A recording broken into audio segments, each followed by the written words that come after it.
The Last Letter by Rebecca Yaros. Overall, 3 stars. Hook, 4 stars. The hook lies in the jarring cinematic juxtaposition between two disparate worlds: the intimate, vulnerable interior of Ella's letter and the gritty, high stakes reality of Beckett's military deployment.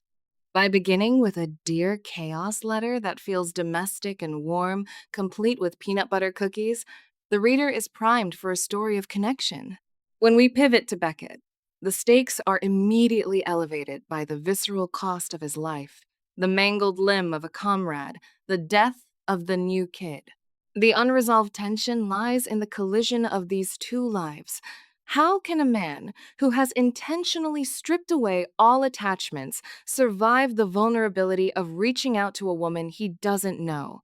Writing style, 3 stars. The prose is functional but fails several literary benchmarks, specifically regarding sensory depth and showing versus telling. The text frequently falls into the trap of telling. For example, instead of showing us why Ella is strong or why Beckett feels isolated, the narrative states these traits directly. I'm just too lazy to rewrite. I didn't form attachments because I didn't want to. These are internal labels rather than external manifestations.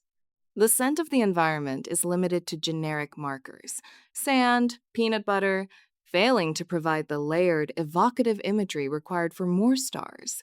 Furthermore, while both characters have distinct voices, their physical presence is thin. Beckett's appearance is largely obscured by his role and uniform, and Ella exists primarily as a voice in a letter rather than a physically rendered person. The color in the prose, such as the flash of red against pristine blue, is a start, but it isn't consistently applied to build a tactile world.